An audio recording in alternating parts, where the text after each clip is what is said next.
This is the Subaru Impreza oil change. This is 2005 2.5 liter model.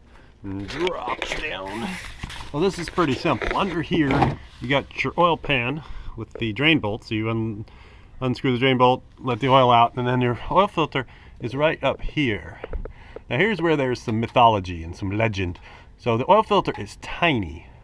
And when I got the car, it had a blue oil filter with Japanese writing on it that was a lot taller than this one. So I've read that you have to go to the dark internet to find the super good Japanese oil filters, and that there aren't very many left, and you have to find a source of someone who will smuggle one into America for you to get you one that's bigger and taller than this, that's supposedly better. But I'm not into all that, so I just went ahead and went with the one that they had at the regular auto parts store, which is a Fram PH9715. So you just unscrew that. Now, if you've got body molding, I always put aluminum foil on the body molding here so that it doesn't get all covered with oil, kind of protect it, and then the oil will drip off of that, and then throw the foil away. Drop. There you go. That's dirty. It was time.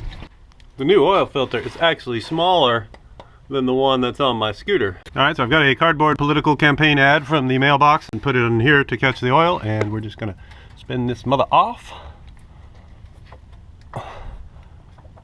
Ooh, that's hot! Let her drain down the cardboard for a bit and then take it off of there. But I like to pour a little oil in the oil filter before I put it on there, especially if it's going up like this one. You know, the sideways ones it's a little trickier, but on this one, to prime it, I'll put a bunch of oil in it and then put a little bit of oil on the ring and then follow the instructions. Turn it 3/4 to 1 turn until it's tight, but not too tight. And we just gently screw it on, careful not to cross thread it. Spin it, and then when you feel it contact, you go 1/4 turn. I'm using my thumb as the guide. That's half a turn. 3/4 turn, a little extra. And that way it'll be hand tight when I take it off. Next time it'll be easy, but it won't fall off. And then we put the bolt back into the bolt hole, tighten it down, and then we're done down here. And that's good. And of course on the top side, you put it into the oil hole. Open this up and dump the oil into it. All right, it takes 4.2 quarts of oil. All right, so this is the official manual. They want you to park it on a level surface, stop the engine, take the dipstick out, wipe it off, put it back in, and then right there, 1, 2, 3. 1 is a notch, 2 is upper level, and 3 is the lower level. So you want to have it at level number 2. And then right here, this is where it gets cryptic. If you check the oil level just after stopping the engine, wait a few minutes for the oil to drain back into the oil pan before checking the level.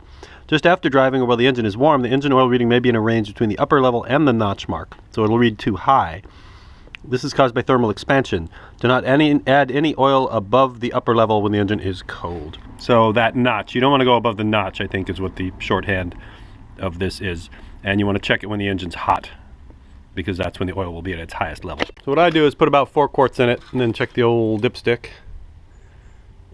and then get it running, get it hot, and then kind of try to top it up. It's better to put less in at first than more, because it's easier to add oil than to take oil out. So be careful with that and do what the manual says.